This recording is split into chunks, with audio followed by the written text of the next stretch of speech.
This channel does not promote any violent, harmful, or illegal activities. All content provided by this channel is meant for an educational purpose only. আর এই মুহূর্তে আরো একটা গুরুত্বপূর্ণ খবর, আজকে হাকিমপুর সীমান্ত পরিদর্শনে যাচ্ছেন রাজ্যপাল। এই বিষয়ে কি খবর আসছে বিগ ওয়ালে নজর রাখবো। এই মুহূর্তে বড় খবর কি আসছে, রাজ্যপাল হাকিমপুর যাচ্ছেন আজকে সীমান্ত পরিদর্শনে। রাজ্যপাল যাচ্ছেন, কিন্তু কেন? এসআইআর শুরু হতেই বাংলাদেশে ফেরার একটা হিড়িক আমরা দেখছি, সেখানে দাঁড়িয়ে আজকে তারই যাওয়া কতটা তাৎপর্যপূর্ণ আমি জানবো দীক্ষা ভুইয়ার কাছ থেকে। দীক্ষা, দেখো, রাজ্যপাল একটি অনুষ্ঠানে রয়েছেন, সেখান থেকে সরাসরি তিনি সীমান্তবর্তী এলাকায় বেরিয়ে যাবেন। নদিয়া, কৃষ্ণনগর, হাকিমপুর, মুর্শিদাবাদ এই সমস্ত এলাকাগুলি তিনি দুদিন ব্যাপী তার কর্মসূচি রয়েছে, পরিদর্শন করবেন।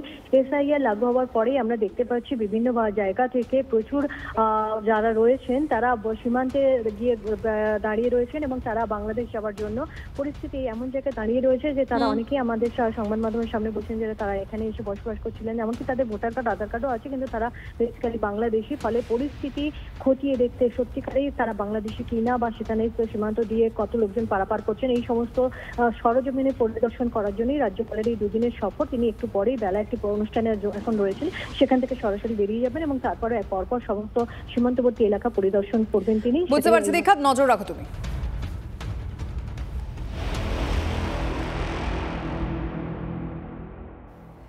আড়াই থেকে 5,000 টাকা দিলেই কাঁটাতার পার। দালালকে টাকা দিয়ে ভারতে প্রবেশ। কেউ এসেছেন 2 বছর আগে, কেউ 5 বছর আগে। অকপট স্বীকারোক্তি বাংলাদেশি অনুপ্রবেশকারীদের। এসআইআর শুরু হতেই এবার বাংলাদেশে ফেরার হিড়িক। রোজ হাকিমপুর সীমান্তে ভিড় জমাচ্ছেন অনুপ্রবেশকারীরা। আপনার কাছে কি কি ডকুমেন্ট আছে? আমার কাছে বাংলাদেশের আছে, ওই যে ভোটার কার্ডের, চেয়ারম্যানের। আর এখানকার কিছু নেই, ওই আজকে। মানে দালাল কত টাকা নিয়েছিল? কত টাকা কত করে জানি, 2,500 করে নিয়েছে। কয়জনকে কয়জনকে নিয়েছিল? আমরা তো 4 জন আসলাম। ঘোষাডাঙ্গাতে ঢুকলাম। ঘোষাডাঙ্গা সীমান্ত। এতদিন থাকলেন, ডকুমেন্টস করার চেষ্টা করেননি? কেন করেননি? ক বছর ছিলেন? 3 বছর। আর এখন ফিরবেন কেন? এসছি, ওখানে আয় রোজগার ছিল না। আর ওই আমার মানে আমার ওয়াইফটা একটু অসুস্থ, মানে একটু পেটের একটা অপারেশন করার জন্য। এই আমাদের খুলনা জেলা কয়রা থানা। হ্যাঁ, পেটের টানেই তো এসছি, চিকিৎসার জন্য আইছি। কত বছর ছিল? এই ধরো 22 সালে আইছি। আর এই কয় বছর। আর কাগজপত্র, নথিপত্র এদেশে নেই, আমার নেই, কিচ্ছু নেই। কিসের মাধ্যমে পেতেন? কিসের মাধ্যমে এসেছিলেন? ওই দালালের মাধ্যমে আইছি। কত টাকা করে নিয়েছিল? 5,500 টাকা।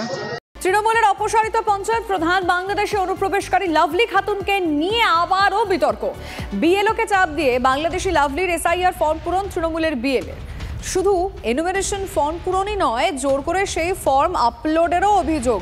TV9 বাংলার কাছে তৃণমূলের বিএলএর বিরুদ্ধে বিস্ফোরক অভিযোগ বিএলওর।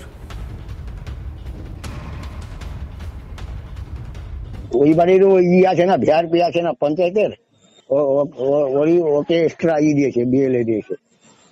ও কে হয়? ও এই লাভলি খাতুনের ভাসুর হয়। লাভলি খাতুনের ভাসুর হয়? ও ওই আপনাকে মানে বলেছে যে, মানে আপনাকে বাধ্য করেছে, তাই তো? বাধ্য বলেছে, অনলাইন তো বসে করাইছে আমার বাড়িতে। ও আপনার বাড়ি? আমি তো ওই জন্য তো ঊর্ধ্বতম কর্তৃপক্ষের কাছে আমি চার্জ করেছি যে এটা ফেরত নিব না দিব না কি করবো। ধরা বলবে ফর্ম যখন এসে তো দিয়ে দাও, তারপরে আমরা এখান থেকে পাঠাবো, ওখানে তো ভেরিফাই হবে। ভেরিফাই ওইভাবে হয়েছে। এখন দেখেন না, ওটাই তো আমি বলছি, এবার আপনারা বলবেন। হ্যাঁ, এবার আপনার বাড়িতে বসে তাকে ইয়ে করেছে আপনাকে, মানে ওটা ফর্মটা ফিল আপ করিয়েছে বিএলএ? হ্যাঁ, করিয়ে মানে করেছে, আপলোড করাইছে। আমি তো বললাম যে এটা ঠিক হবে না, আগে ওদের ভিডিওর কাছ থেকে আমাকে জেনে করাতে যখন হয়ে গেছে, সাবমিট হয়ে গেছে কাগজ, তো আপডেটটা করে দাও, যা হবে পরে দেখা যাবে, এইভাবে বলছি। ঠিক আছে, তোমাদের ব্যাপার। বাংলাদেশে অনুপ্রবেশকারী প্রমাণিত হওয়ায় 9 মাস আগে তৃণমূল পঞ্চায়েত প্রধানের পদ থেকে অপসারণ করা হয় লাভলি খাতুনকে। আর এরই মধ্যে এসআইআর এর সেই লাভলি খাতুনের নাম তোলাতে উঠে পড়ে লেগেছেন তৃণমূলের বিএলএর দাবি যে গোটা বিষয়টি তিনি প্রশাসনের কাছে জানিয়েছেন। এই প্রেক্ষাপটেই তৃণমূলের বিরুদ্ধে আক্রমণ শানিয়েছেন বিরোধীরা। প্রয়োজনে সুপ্রিম কোর্টে যাওয়ার হুঁশিয়ারি বিজেপির। 2026 সালের ফাইনাল ভোটার লিস্টে যদি লাভলি খাতুনের নাম পুনরায় দেখা যায় তাহলে কিন্তু আমরা এর শেষ দেখে ছাড়ব। সুপ্রিম কোর্টে যেতে হলেও যাব, কারণ স্বরাষ্ট্রমন্ত্রী, ভারত সরকারের স্বরাষ্ট্রমন্ত্রী পরিষ্কার বলে দিয়েছেন একটিও অবৈধ ভারতবাসী যেন ভোটার লিস্টে না থাকে, ভারতে থাকতে না পারে। তো এটা আমাদের জানা, পার্টিগতভাবে আমাদের জানানো সব জায়গায় আছে। এখন যদি বিএলওকে ধরে সে নামটা তোলে আমরা খতিয়ে দেখছি এবং তার বিরুদ্ধে যা যা করার আমরা করব। ফর্মগুলো বিএলওকে সাবমিট করারই নিয়ম।